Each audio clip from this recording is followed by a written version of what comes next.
alaabtan hadaa muddo yar oo kooban aad timaha marisid hubaal inaad timahaaga isbedel degdeg ah aad ka dareemi doontid insha Allah. waa alaab yar oo fudud oo timaha nafaqeynayso, timaha bixinayso, timaha badinayso, timaha israacinayso, timahana jileec madow furfur qurux badan ka dhigayso maasha Allah. waa alaab waxa waaye dhan walba ka dhameystiran, waa nafaqo dheelatiran.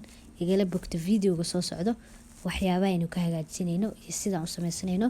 waanu ku mahadsantihiin mar walba sida quruxda badan ay la socotiin. damoor aad timahaaga nafaqaysid oo aad daryeeshid waa damoor ay ku baxayaan. laakiin haddii aad timaha gacanta ka deysid oo aadan nafaqaynin waxaa waaye tin iyo adi iyo bixitaan waa isdeysan. laakiin haddaad timaha gacanta ku haysid oo aad nafaqaysid oo mar walba ka shaqaysid hubaal inay timahaaga ku baxayaan insha Allah. assalaamu calaykum waraxmatullaahi wabarakaatuh. asxaabta ku xiran najax qurxinta soo dhawaada walaalahayga meel walba aad joogtiin dhammaantiin kusoo dhawaada channelkeena najax qurxinta uga barateen qurxinta dabiiciga. waa walaashin hadeeni sida cashar kale cusub ayaa walaalahayga maanta inoo wadaa. sidaa title video kusoo aragteen qaybta ugu horeysa video kusoo daawateen wixii wara wixii hadala qaybta ugu horeysa videoga ayaan kusoo koobay walaalahayga. marka hadda hadalka iyo warkana kuuma badinaaye alaabtan yarta oo timaha lagu dayactiraayo ayaan hadda kasoo tuuranayna oo timahana ciyooga bixinayso insha Allah. marka igala bogto videoga soo socdo waxyaabaha aynu ka hagaajinayno iyo sidaan u sameysanayno. bismillaah alaabtii fududeed ayaan kasoo tuuranayna walaalahayga hadda timaha ciyooga bixinaysay. marka hore waxaan soo qaatay weel alaabta iskula dardarsano. sidoo kale marka koowaad waxaad u baahan tahay ukun ayaa u baahan tahay. ukunta wali waxa u baahan tahay qaybteeda jaalaha, xabka uma baahnid, shahriga ayaa u baahan tahay. marka weelka yaraa ayaan waxaan ku shubanay 2 xabo ukuna oo shahriga ukunta xabkii maan xabkii waa kasoo reebay sidaa hadda u wada jeedin. marka ukun ayaa u baahan tahay 2 xabo 3 xabo in alaala intii kugu filan waa adiga iyo qiyaastaada. aniga marka 2 xabo oo kaliya ayaan isticmaalaa insha Allah. waa ka badsan kartaa 2 xabo. waxaan kaloo ku darayaa saliid saytuun 2 qaanda ayaan ku daray ama olive liifa. saliid saytuunka meesha aniga aan ka isticmaalayo waxaad ka isticmaali kartaa in saliid oo hadda aad timahaaga marsatid ayaad ku bedelan kartaa. waxaan isku qasayaa marka ukuntii iyo saliidii ayaan si fiican isku qasayaa oo si fiican isku dhexgelinaya. sidaa wada ogtiin hadda ukunta sideedaba ayadaa nafaqa maasha Allah. haddaad timaha marsatid waxaa waa tinta waa ka dareemaysaa weliba aad joogtaysid waaye hadde oo aad mar walba marsid oo aad ku nafaqaysid. ma ahan markii aan ku dhahay waa inaad joogtaysaa maalin kasta waa inaad isticmaashaa maahan.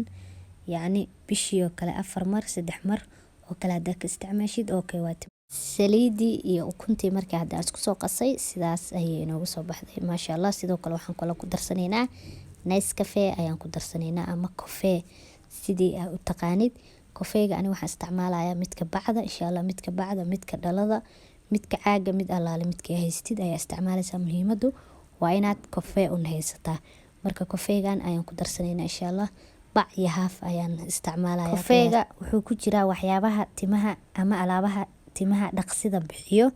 marka insha Allah kofeega u dayma la'aanina kofeega timaha uu bixiyaa aad iyo aad u bixiyaa wuuna badiyaa timahana madow ayuu ka dhigaa wuuna israaciyaa xataa timaha googa ama jajabayo soo go'ay aad ugu fiican yahay.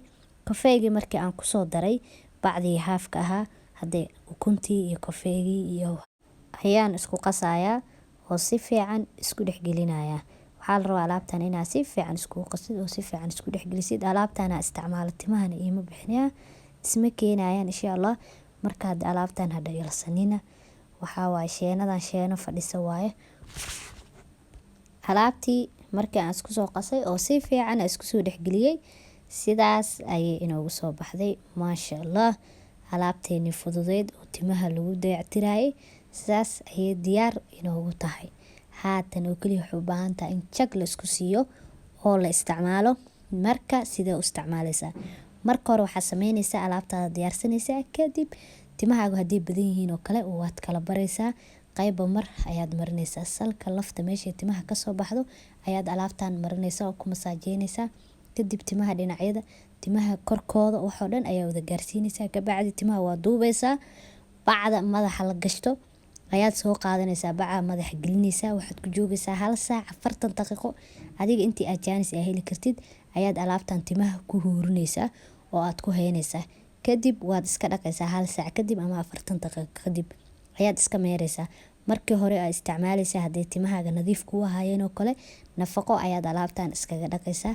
laakiin markii hore oo alaabtan aad timaha aad marinaysay haday timahaagu ay wasaq ahaayeen oo kale shaambo ayaad iskaga dhaqaysaa oo aad iskaga meeraysaa.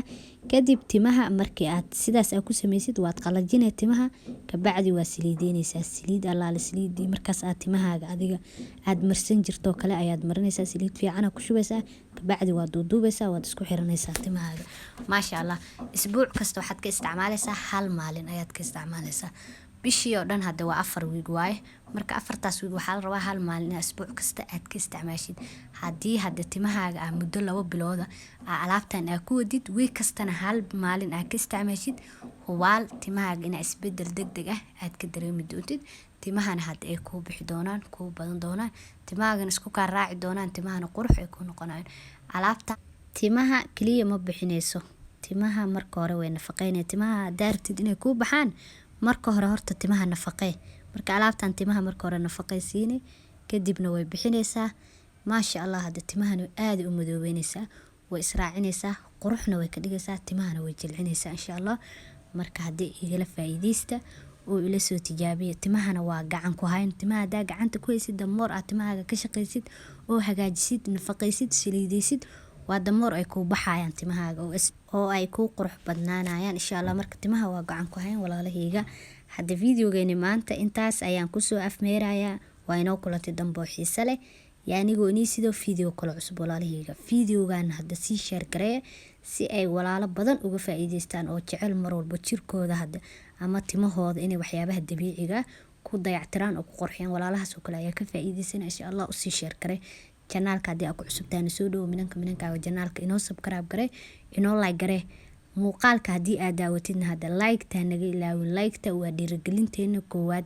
hadii aad hore noola joogtaan waad ku mahadsantahay mar walba sida quruxda badan ay noola joogtay.